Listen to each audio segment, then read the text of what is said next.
हिंदू महाकाव्यों के अनुसार कौन है पांच प्रेत? दोस्तों, हिंदू धर्म में जब कोई मनुष्य मर जाता है तो उसे उसके कर्मों के अनुसार गति मिलती है। अगर आपके अच्छे कर्म आपका साथ देते हैं तो आपको किसी दूसरी योनि में जन्म मिल जाता है। लेकिन अगर व्यक्ति अपने जीवन में बुरे कर्म करता है, या फिर जिस व्यक्ति की अकाल मृत्यु होती है, या जो लोग आत्महत्या कर लेते हैं, ऐसे व्यक्तियों को मरने के बाद मोक्ष नहीं मिलता। इनकी आत्माएं अदृश्य होकर घूमती रहती हैं।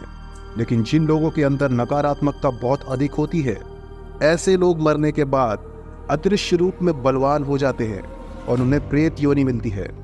हमारे हिंदू पुराणों के अनुसार 5 प्रकार के प्रेतों का वर्णन किया गया है, जिनमें भूत, पिशाच, बेताल, कुष्मांड और ब्रह्म राक्षस शामिल है। तो चलिए आज हम आपको बताते हैं कि कौन हिंदू धर्म के वो 5 प्रेत हैं और उनकी शक्तियों के अनुसार कैसे विभाजित किया जाता है। तो वीडियो को पूरा जरूर देखिएगा, लेकिन चैनल को सब्सक्राइब करना बिल्कुल मत भूलिएगा। तो दोस्तों, सबसे पहले है ब्रह्म राक्षस। हिंदू धर्म के अनुसार सबसे शक्तिशाली प्रेतों में ब्रह्म राक्षस बताए जाते हैं। ब्रह्म राक्षस ऐसे राक्षस और प्रेत होते हैं जिनके पास ब्रह्म का ज्ञान होता है, यानी कि इनका जन्म तो ब्राह्मण कुल में हुआ होता है और ये ब्राह्मण वर्ग में रहकर सभी वेद विद्याओं का पाठ पठन करके उन्हें सिद्ध कर लेते हैं। लेकिन ये अपनी इन शक्तियों का प्रयोग बुरे कर्मों के लिए करते हैं। तो जो ब्राह्मण अपने जीवन में बुरे कर्म करता है वो मरने के बाद मोक्ष पाने की जगह ब्रह्म राक्षस बन जाता है, और इन्हें भी भूत की दुनिया के क्रूर हत्यारों के रूप में ही जाना जाता है। ये बहुत ज्यादा शक्तिशाली भी होते हैं। अजीब बात यह है कि इन ब्रह्म राक्षसों के बारे में हमारे पुराणों में भी बहुत कम जानकारी मौजूद है। ब्रह्म राक्षसों का जिक्र श्री कृष्ण के वक्त में पुराणों में हुआ है, जिसके अनुसार ब्रह्म राक्षस आधे देव और आधे दैत्य होते हैं। कई दक्षिण भारतीय मंदिरों में मूर्तियां हैं जिनकी पूजा लोग करते हैं। कहा जाता है कि जब एक ब्राह्मण के पास पर्याप्त तप शक्ति है और या तो वो लालच या हताशा या आत्महत्या करके मर जाता है, तो वो ब्रह्म राक्षस बन जाता है और इन्हीं प्रेतों की दुनिया में सबसे शक्तिशाली प्रेत माना जाता है। इन्हें नियंत्रण में करना नामुमकिन है और ब्रह्म राक्षस को मारने का कोई तरीका भी नहीं है, क्योंकि वो अभी भी उसके पास अपनी तपस्या योग्यता रखता है और देवताओं को भी चुनौती दे सकता है। ये मनुष्यों को खाते हैं, खून पीते हैं और अपने पिछले जन्म की यादों के साथ साथ वेदों और पुराणों का ज्ञान भी अपनी यादों में सहेज कर रखते हैं। अगर देखा जाए तो इनका आधा हिस्सा ब्रह्म यानी देव होता है और आधा हिस्सा दैत्य यानी दानव का होता है। इसीलिए जब तक ब्रह्म राक्षस खुद अपनी मुक्ति नहीं चाहते, तब तक उन्हें इससे मुक्ति नहीं मिलती है। इसीलिए अगर आपके पीछे कभी कोई ब्रह्म राक्षस पड़ जाए तो आपको मरने से कोई नहीं बचा सकता। भूत। वैदिक शास्त्रों के अनुसार भूत एक अलौकिक और दिव्य प्राणी है। हिंदू पुराणों में जिन 84 लाख योनियों का जिक्र किया जाता है, उनमें से एक भूत भी है। यानी कि सरल शब्दों में भूत किसी मृत व्यक्ति या किसी ऐसे व्यक्ति की आत्मा है जिसकी अकाल या असामयिक मृत्यु हो चुकी है। ब्रह्मांड पुराण में बताया गया है कि महादेव ने ही नील रोहित रुद्र अवतार में भूतों की रचना की थी, जिनका स्वरूप भी नील रोहित जैसा ही था। उनके अंग झुके हुए थे, लंबे लंबे कान थे, मोटे लटकते होंठ, लाल आंखें और लंबे नुकीले नाखून, जटाओं जैसे धूल भरे बाल इनकी पहचान थे। ये जीव संगीत और भोग विलासिता जैसी चीजों से नफरत करते हैं और यज्ञ करते समय नागों की आहुतियां देते हैं। पुराणों में महादेव के रुद्र स्वरूप वीरभद्र को भी भूतों का प्रधान कहा गया है।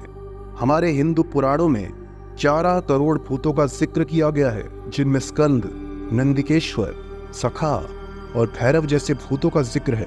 कहा जाता है कि अंधकासुर से युद्ध करते समय महादेव की तरफ से भूतों ने ही देवताओं के साथ मिलकर असुरों से ये युद्ध लड़ा था।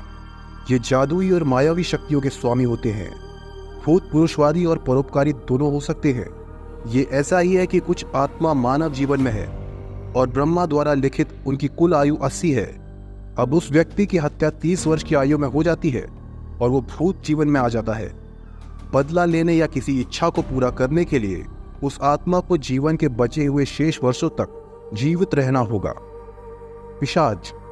पिशाचों की रचना स्वयं ब्रह्मा जी ने ब्रह्माकल्प में की थी। कहा जाता है कि 18 प्रजापतियों, यक्ष, गंधर्वों के साथ ब्रह्मा जी ने ही पिशाचों को बनाया था। कई ग्रंथों में यह भी कहा जाता है कि दक्ष की पुत्री क्रोधवर्षा और महर्षि कश्यप के संगम से ही पिशाच पैदा हुए थे। पिशाच भूत की तरह दिखाई देते हैं। इनका रंग गहरा होता है, लाल लाल आंखें होती हैं और इनके शरीर पर नसें और रेखाएं उभरी हुई दिखाई देती हैं। पिशाचों को सुपरमैन की तरह कहा जा सकता है। ये जीव मानव ऊर्जा पर भोजन करते हैं और मनुष्यों को पागल बनाते हैं। सबसे निकृष्ट प्रकार के विवाह में भी पिशाच का नाम है। कहा जाता है कि किसी भी चीज से ज्यादा पिशाच उन्हीं चीजों की ओर आकर्षित होते हैं जिन्हें वे मनुष्य के रूप में पसंद किया करते थे। हालांकि ये फैंसी फूड और ड्रिंक जैसी चीजों का आनंद नहीं ले सकते, लेकिन वे अच्छे घरों, कारों, गहनों और अन्य लग्जरी वस्तुओं के साथ साथ आकर्षक मानव साथी का भी आनंद लेते हैं।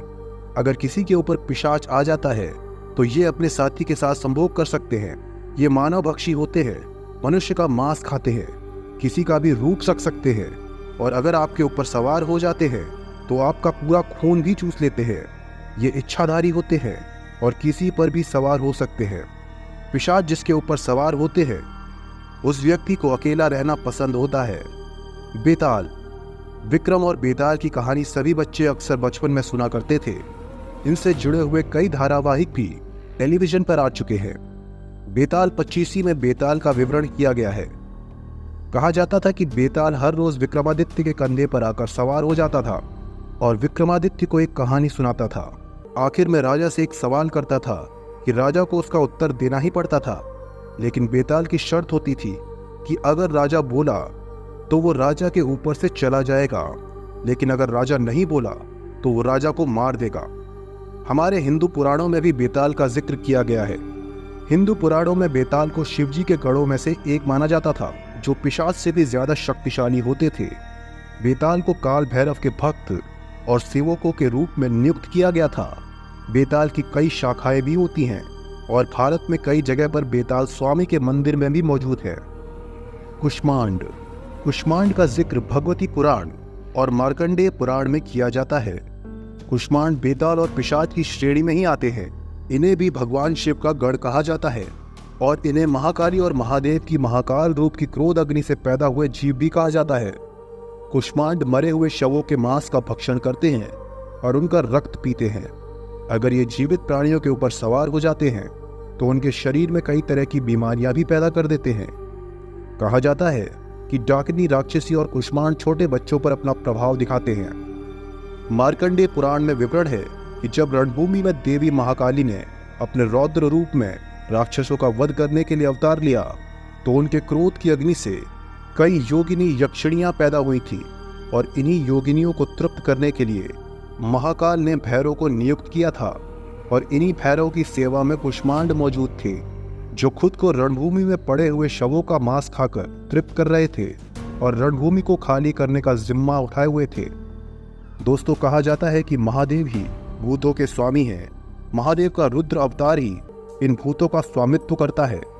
महादेव के गढ़ के रूप में ही भूत प्रेत बेताल कुष्मांड को नियुक्त किया जाता है, लेकिन इस बात में कोई संदेह नहीं है कि ये ऐसी नकारात्मक शक्तियां होती हैं कि जो साधारण मनुष्य का जीना दुश्वार कर सकती हैं। इसीलिए इससे बचने का केवल और केवल एक ही उपाय होता है कि आप बिना सोचे विचारे महादेव की भक्ति करें और महादेव पर आस्था रखें। आपको आज की वीडियो कैसी लगी हमें कमेंट करके ज़रूर बताइएगा। वीडियो पसंद आई हो तो वीडियो को लाइक कीजिए और चैनल को सब्सक्राइब कीजिएगा और ज़्यादा से ज़्यादा लोगों तक शेयर करना बिल्कुल भी मत भूलिएगा।